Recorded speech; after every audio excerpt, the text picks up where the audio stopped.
Oke, teman-teman, kita lagi di Mustika Jaya, di rumah Bapak Roji. Mungkin teman-teman udah pada kenal ya. Selamat siang Pak Roji. Selamat siang. Nah, ini kita lagi ada ide nih teman-teman. Kita mau bikin pesawat lagi. Mungkin udah ada coret-coretnya tadi. Mungkin bisa diceritakan dulu Pak Roji, ide awalnya pesawatnya seperti apa? Oke, baik. Selamat siang rekan-rekan semua. Sebenarnya ide awal kita adalah karena kita punya stok solar panel ukuran kecil ini, sisa-sisa mungkin ada kurang lebih 40 lembar, di mana ukuran solarnya ini, panelnya kurang lebih 12,5 cm kali 12,5 cm. Ini kita coba akan manfaatkan untuk bikin pesawat dengan solar panel sebagai pengisi baterainya saat terbang, onboard battery charging. Ya. Dari jumlah solar panel yang kita punya stok, yang kami punya stok, akan dibuat ukuran pesawat menyesuaikan dengan ini. Targetnya adalah pesawatnya harus glide-nya bagus, jadi kita akan buat semi glider supaya dapat memanfaatkan energi thermal, jadi akan hemat energi pada saat terbang. Pesawatnya ringan, terus kemudian kita bisa gunakan juga motor yang wattnya cukup kecil. Jadi diharapkan bisa terbang lebih lama, di mana pada saat cuaca cerah, baterai selama terbang akan terisi oleh si solar panel. Kita coba ke gambar. Jadi tadi dari hasil loret-loret dengan ukuran panel ini yang 12,5 kali 12,5 cm, ditargetkan di sayap kita akan tempatkan kurang lebih masing-masing sayap 14 sampai 15 panel per sayap. Nah, karena panelnya kita punya 36, maka ada lebih panel lagi yang akan ditempatkan di fuselage. Dari hasil hitungan, untuk penempatan kurang lebih 14 panel solar panel di sayap ini dibagi dua, disusun, di mana pada barisan pertama akan ditempatkan kurang lebih 8 panel. 8 panel kali 12,5 sekitar 1 meter untuk lokasi panelnya. Ditambah lagi nanti ada sisa di ujung dan di ujung. Jadi targetnya adalah setengah sayap ini, setengah wingspan adalah 110 cm. Ini dikasih space 5 cm, di sini kasih space 5 cm. Terus di baris kedua ditempatkan 6 panel, di mana sisanya dipakai untuk aileron. Kurang lebih seperti itu sayapnya. Jadi total wingspan dengan fuselage, ini fuselage karena ada satu panel satu baris, ini 12,5 lebarnya, maka lebar fuselage-nya direncanakan 20 cm, maka total wingspan adalah 240 cm.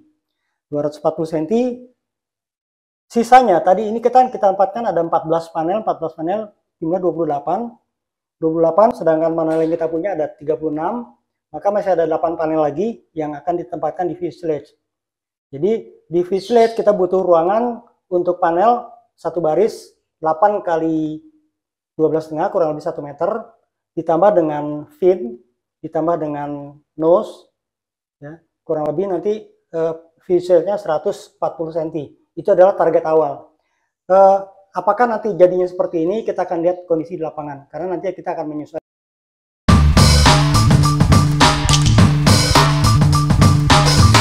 Kemudian untuk bahan-bahan dan konstruksinya kurang lebih seperti apa ya? Bahan-bahan kita gunakan yang ringan. Dalam ini adalah yang paling mudah, styrofoam. Styrofoam seperti ini. Ini contoh aja, bukan seperti ini, tapi modelnya seperti ini. Karena nanti ukuran yang dibuat akan lebih besar dari ini. Ini digunakan styrofoam medium density, kurang lebih density-nya sekitar 20 sampai 22 kg per meter kubik. Jadi dia ringan tapi kuat. Ya. Ini kita beli lembaran. Sedangkan konstruksinya adalah fuse box. Jadi dalamnya ini kosong. Ini fuse box. Dalamnya kosong, nanti dibentuk supaya streamline, supaya lurus, supaya halus seperti itu. Ini metodenya cukup dengan diamplas saja. Setelah itu nanti kita akan laminasi.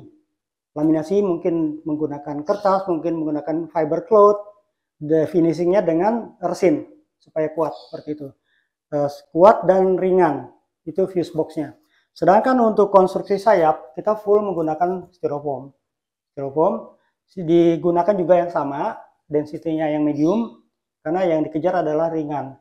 Target kita untuk ukuran ini, total berat atau all unit weight-nya di kisaran 2,5 sampai 3 kg. Itu adalah target.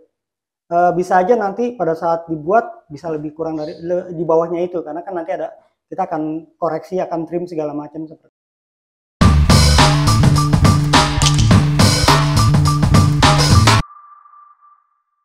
Nah, Pak Roji, kemudian ini kalau dilihat nih gambarnya sayapnya agak unik ya. Di depan solar cell-nya sampai ujung, tapi yang di bawah nggak sampai ujung. Sama bentuknya nanti kurang lebih seperti apa ya? Mungkin bisa dijelaskan? Ya, untuk sayap kita ambil bentuk sayap taper.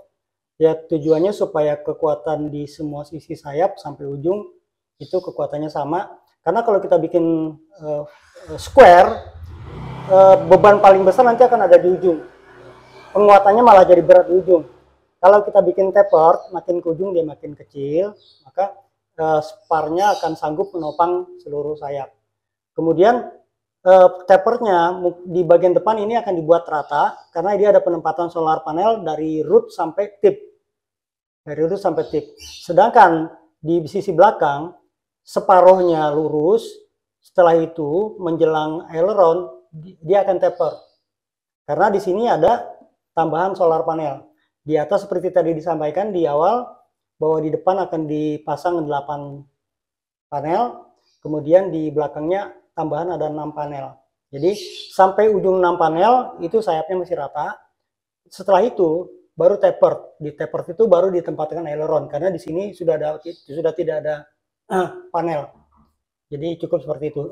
Terus kemudian untuk ekor kita menggunakan konvensional tail aja. Karena ini kan secara pengalaman dan praktek selama ini otorisasi untuk kendalinya lebih mudah menggunakan konvensional tail atau inverted T-tail. Selain konstruksinya juga gampang dibuat, sederhana, juga pengendalian pesawatnya juga akan lebih mudah dibandingkan kita misalnya menggunakan V-tail seperti itu.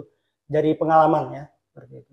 Terus kemudian untuk fuselage ini kita buat lebar karena di sini ada penempatan satu baris solar panel 12,5 cm, di sini dibuat 20 cm, karena nanti di ujung-ujung ini kan kita akan buat agak melengkung, jadi sayapnya nggak dibuat, fuselage-nya nggak dibuat kotak, tujuannya adalah salah satunya mengurangi drag, karena kita targetnya adalah semi glider, yang glide rasionya juga bagus, dragnya juga harus kecil mungkin, jadi kita hindarin bentuk kotak, seperti itu.